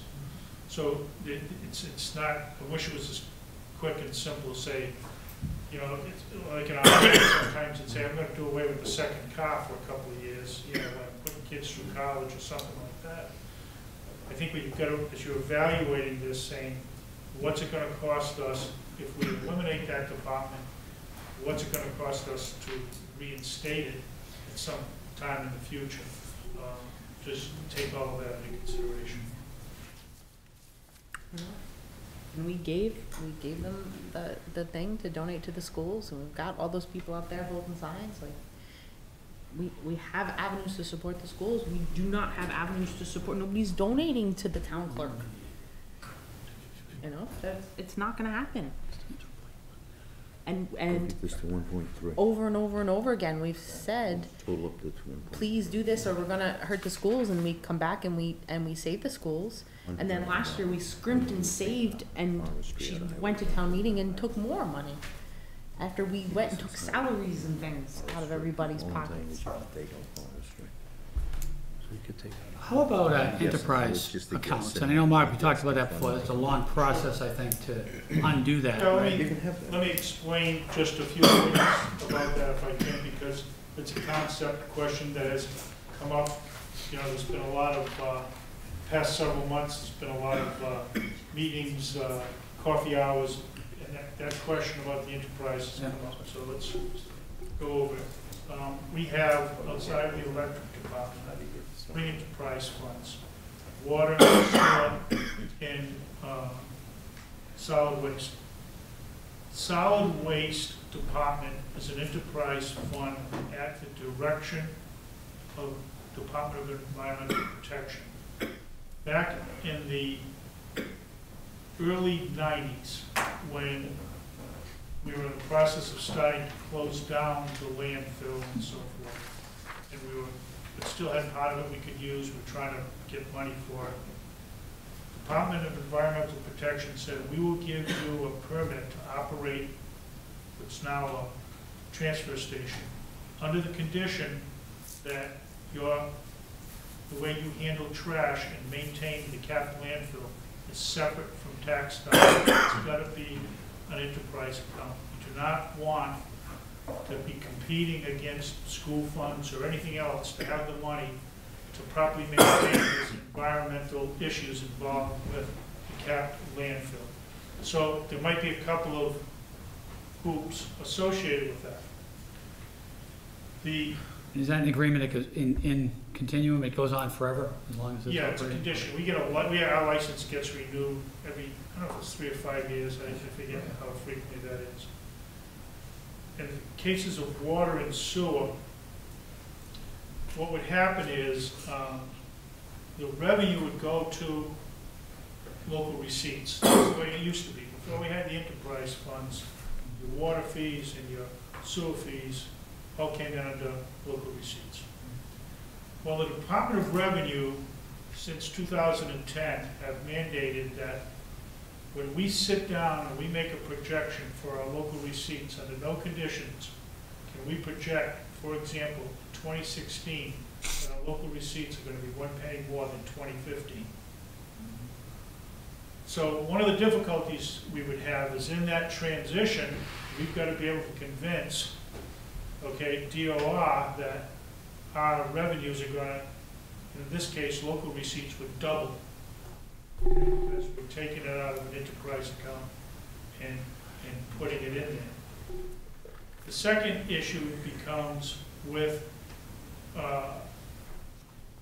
the way we set up the unions and so forth and different things, there's a lot to it. Everybody looks at the retained earnings in the water and sewer and in the solid waste. Retained earnings in solid waste is developed for one reason and one reason only. DEP requires that we have enough money set aside so that if the town goes bankrupt, there's a sum of money to maintain that capped landfill forever. 30 years, I shouldn't say 30 years, to take care of any degradation that occurs, any sinking, all of that stuff. In the case of water and sewer, they build up their retained earnings for two reasons. One, rate stabilization, and the other is for equipment. Things they're going to need. They build it up so that we can do that. Like you'll see in the capital improvements plan that you recommend every year, there are capital equipment that's paid for out of their retained earnings. In other words, we've earned the money, we're going to pay it out of retained earnings rather than borrow the money and pay interest on it. Now, the big projects, the $1 million projects and so forth, they borrow. If they're not enterprise fund, as a financial manager for the town, I'm going to be coming and saying, we're going to put that money aside for the same reasons. The sewer department, for example, built up that retained earnings to use it for rate stabilization when they had to pay for the bond for $28 million for the rehab that was down there. They built up their retained earnings so that then for several years, they drew down on that retained earnings to use it to offset fees. So, you know, we're looking at a one-time thing and saying, okay, let's do that. I'm not sure you're going to end up with a lot more out of it, okay? They're running them like businesses. They're making, because DOR is saying, you've got to make money at the end of the year, you know, it's the way it's got to be. So I'm not sure, most definitely it isn't a fix for 2016, but I'm not sure. It would take a lot of research and a lot of evaluation to make that decision to go backwards. Now, what some towns have done, okay, and let's use it in the case of solid waste, what some towns have done is said, let's do away with the solid waste fee and handle solid waste as a Proposition 2.5 override, so it becomes part of the budget. So now that added cost, so let's say the average resident is probably paying around $350, the average household a year, between the fee and bags and everything else, $350 a year. Your taxes go up $350, you don't have the fees, but now it's all tax deductible. And some cities and towns have done that. They have reversed it that way and said, but it takes an override to say, okay, we're going to take that in, and now it's going to be tax deductible. That's the only change that I've ever seen of enterprise funds going back to that. In terms of selling the electric department, we went through this about 12 years ago. Let me say 2003, 2002, there was a whole big study done on it, all sorts of things that were done on the feasibility of selling the electric department, and it was determined that it didn't make sense. Because of what they term, I'm probably going to get this wrong, is lost, I'm going to get the term wrong, but costs that they've invested in long-term investments and power generation plants and so forth, if they sell it, they lose those captured costs or something. It's a issue. But it was done back about 2002, 2003, big analysis done about selling the electric department. It was all about because people thought that their reserves were too big. That was the reason. Sorry. But in terms of, so they're an enterprise fund still, right?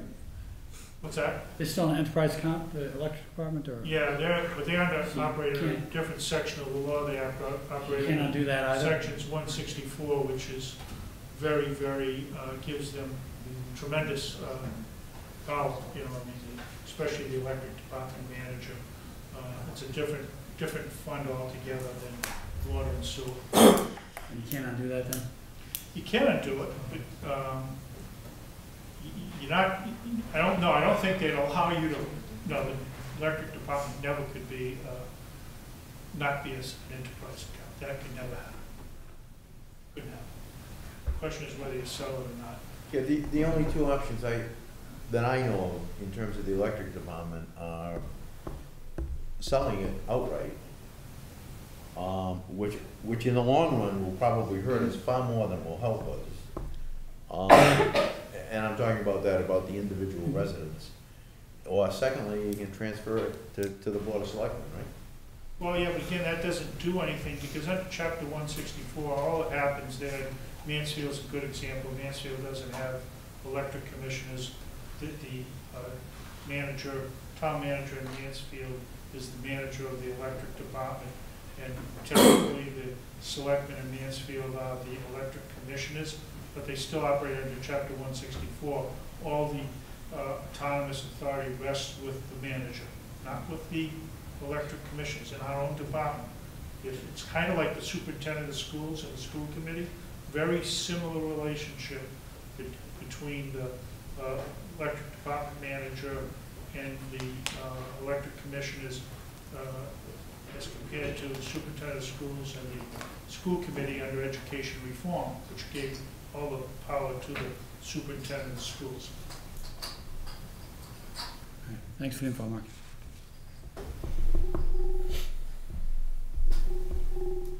Any other questions? What were we looking to do tonight? That was it. Looking Just to discuss. try and get a consensus on Brains. how we're gonna handle this. So what So do how you we what do you know think we the have schedule's gonna be consensus? like then? What do you do? Well, We're gonna even cut across the board evenly, are we gonna, What do you mean, do you wanna To vote, do do you a wanna all different agree, do you percent. wanna fight about it? How are we gonna get a consensus? Like, how do we know we finished that goal? We didn't. To me personally, I don't think there's a right answer here tonight, and unfortunately, I don't think we can say, all right, let's do the 4.09%. I've right from the word go, I said from the beginning, I want to see what the worst case scenario is. Maybe the 2.5% makes sense in some weird thing, If and we were- 17.35 from the others. I mean, If we were gonna ask for them, I think we should ask for the 17.35. I mean, are these guys coming back with a 40% cut is not gonna be, like, do you really think they can come up with a working budget that's 40%? And so if they just come back with like, we close, then it doesn't give us any information. That's what I'm afraid of. It gives us the worst case scenario. it gives us a worst case scenario. Yeah, That's but what I'm I- trying to say here. Yeah, but But again, even if that doesn't give us any, but then there's no step forward. there is steps forward, because you can start moving increases, right? You can move those percentage points around. It's But not if let's say they close, because then here's the little step, like, we need to see even it. at 17.35%, you're probably going to still get that same type of information, depending on how big the budget is, or. Like with the fire, or the police, somebody saying 3 officers, like, all right, 3 officers, well, then we can try to find money, so you only lose 2. But if they just say, well, you have no police, then we don't know how much money we gotta find to get those 2 officers back, you know what I mean? Like, we need something to work with. They can't just say nothing. Yeah, I think as long as it's laid out where this would be the sequential cuts, you get the worst case as well as 17.35, by asking for the worst case.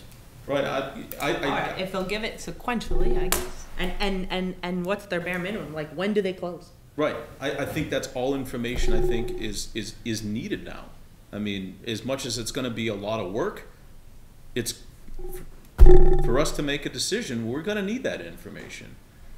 So what are our, like, animal control? Can we not have animal control? Like, can we say, what can we say? We can say anything we want to say, Can we? just like Ron was saying. No. I don't think that's an accurate, there are functions, and I skipped over those functions, I think, that are state mandated. I mean, there are things you have to have. That's correct. Chris is sitting here, so you've gotta have a treasurer and a collector. I'm just Not only that, you have. Who's gonna pay? Who's gonna pay him paycheck every week? And just to collect the taxes itself, I mean, Right. you can't close it down. That's what I was. Town clerks, I believe you're required to have it that, and I skipped all of those. And as far as worst case scenario, not on an individual basis, but on a town-wide basis, not purporting them, I'm suggesting that we at least evaluate them. Right, that's why I'm saying I think we need worst-case scenario, and just like someone here suggested, that it's a progressive, here's how it goes. You know, if you decide to lean in this direction, here's my 17.35%, you know? Because if it really boils down to it, if we're looking at this line item by line item, and we're saying, okay, well, at 4 point whatever% we lose, you know, I don't know, I'm just pulling random positions out. In one department, we're gonna lose 5 people in that department. And we as a committee say, no, that shouldn't happen. Let's move a percentage point back over here to retain that person, a person and a half. Then we have to know what else it's gonna affect down the line when we move that number. Fine. Can I offer a suggestion to ask the departments?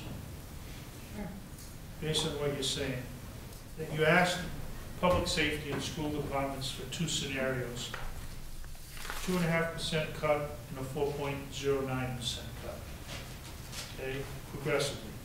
What are you gonna do if you cut 2.05 from your existing budget? What are you gonna cut if you go to 409? Which they're already in the process of calculating that. I've asked them Okay. to calculate that. The other departments, I would suggest that you ask them to do 3 numbers. 4.09, 17.35, and 38.26. So that's your, What about the schools? in the school, because you got them at public safety in schools would be 2.5 or 4.09. In other words, what we're saying is the worst case scenario for public safety is everybody's cut the same, they're gonna be cut 4.09. That's the worst case scenario for them. Best case scenario for them would be if it was 38.26 for everybody, they wouldn't have any cuts, so they don't have to tell you anything about that. So I think if you ask police, fire, and schools, 2 scenarios, 2.5 and 4.09 for mobile services, and you ask the other, I think it's 20 departments, 4.09, 17.35, and 38.26.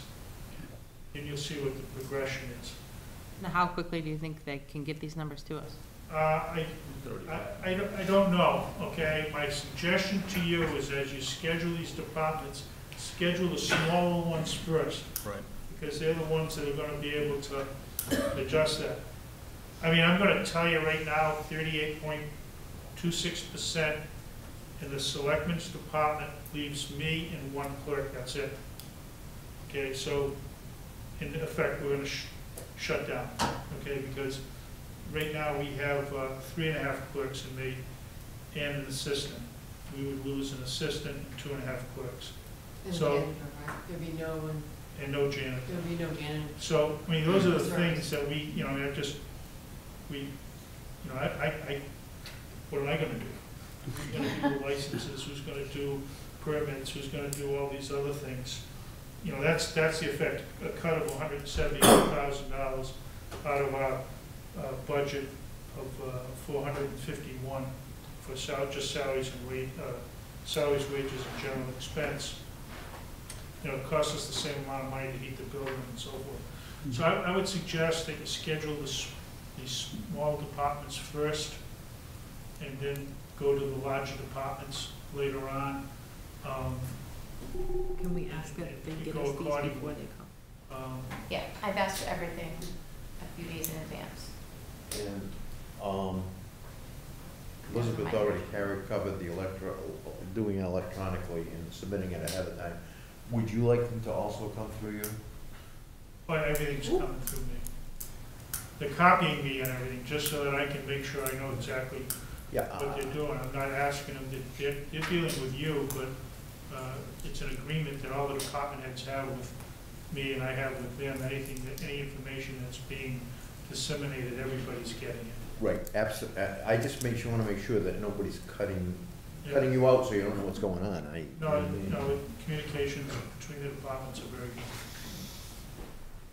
good. Can you do that schedule-wise? Well, right now, everybody wants to be on the 4th. A few people want to go on the 29th. Nobody wants to be on the 20th as of yet. We're gonna need to have meetings. you can add the 22nd. If we stick to Mondays and Wednesdays, I left out the 22nd because I'm away for business in Indianapolis. I won't be here, but you can meet without me. You don't need Michelle, me. assign the time. I want the money, just assign the time. Oh, no, I think that they've been good about getting back to Why does us, and nobody I'm gonna want have the to meet 20th? some people. Why does nobody want the 20? The 20th is no work. It's a holiday. holiday, But if isn't you're only one person, it doesn't make sense. One other thing in scheduling departments, think of those departments who have to have a board or committee to meet Right, it's harder to get to, to board. to agree to what those cuts are gonna be. I'll use the town planner as an example.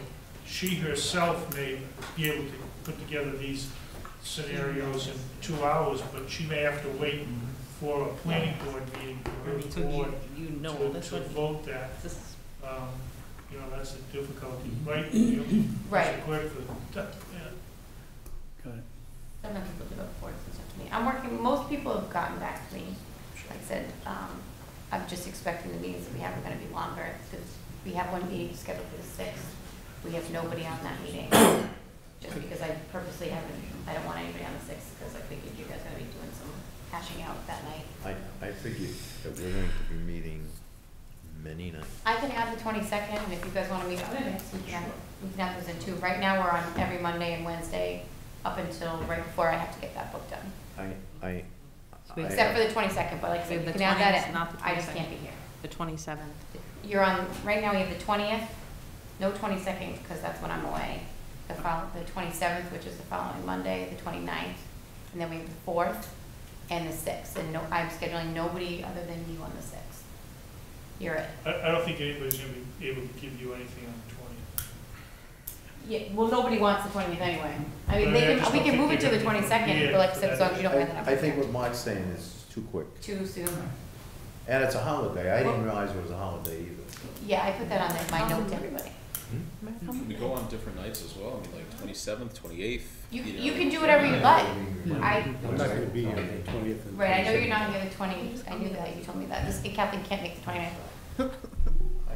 I'm just throwing it out there because It just came out. there's a lot of information to go over. Yeah. We're, you know, like we said at the beginning, or somebody mentioned, I think Mr. Fisher mentioned at the beginning, there's no way you're gonna have enough time to go through it. So, I mean, I'm willing to come After the fact or I'm willing before? to, I'm willing to come every night if I have to. You know, I know that's a, The only, yeah, the only thing is we should, like, if we're not all coming, then we're just gonna, we should find dates where, right, that's what I'm saying, at this point, you know. I'll send some we- emails every- tomorrow. I'll talk to Send some Paul, we'll send emails, some we should check our emails, we'll go back calendars, and because forth if we with can some go Mondays. the 27th, the 28th, I know you're not gonna be here the 29th, I Right, think you she's just not said. here the 29th. Hey, all right. You know, 30th, whatever, I mean, just, let's check our calendars, throw it out. We should probably get a feel too for how long we think each department's gonna take, you know. We So kinda bigger do that departments, already. but no one listens. Well, and it's not just that, I mean, usually we try and keep it brief, but I feel like people are gonna be really pleading the case, I think, this time. So I'm expecting to put less people on and have it be a long meeting. But I'm thinking if anything, is one night, after you hear from everybody, assuming, you know, once everybody's had their chance to come in, is the 6th, is that one night gonna be enough for you to decide what you wanna do? Only We are because like you're gonna- completely on opposite ends. It's the 6th of Monday, no, the 6th The is 6th is a Wednesday. Wednesday. The book has to be to When's your our last plan Why don't we at least say right now, put the 5th in, for the 5th end. yeah. cause that way you go Monday, Tuesday, Wednesday. Okay. Would you put on an email, just to find out? Well, that would, the 5th would only be for you.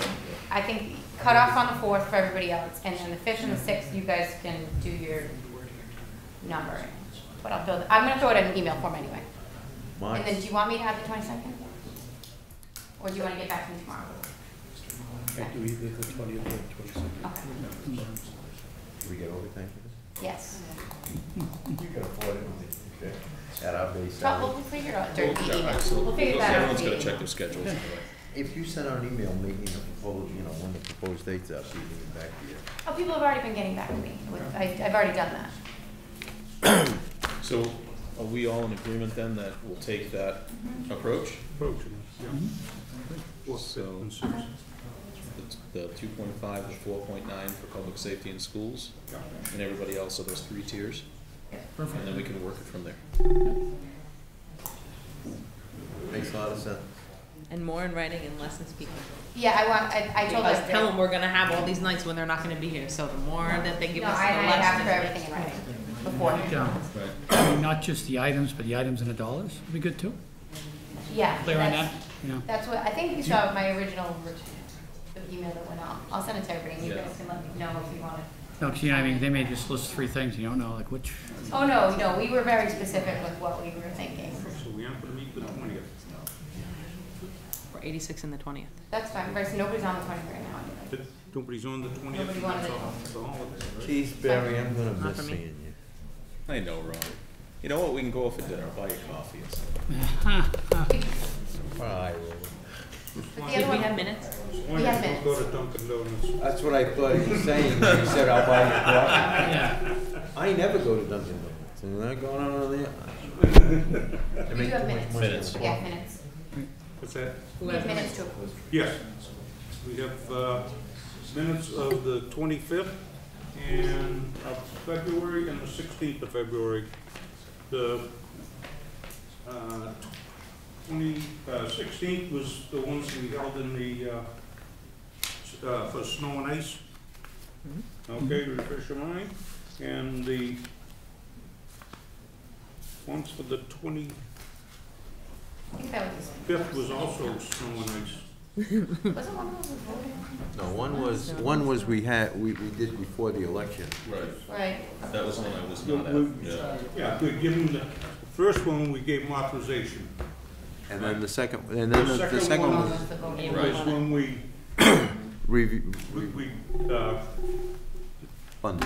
funded it.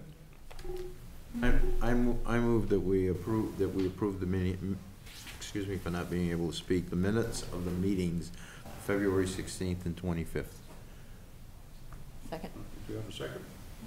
Any discussion? I mean, I'll have to abstain because I was not one of them, so, yeah. All those in favor? Aye. Opposed? Okay. I abstain. Yeah. Anything else to come before us tonight?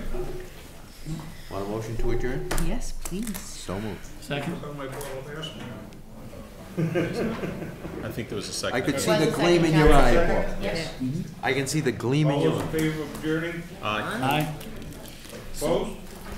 Did the Board of Selectmen Okay, so come we in have front of us adjourned ever at- to explain why they changed their mind? What that? 8:32. I mean, it's insane.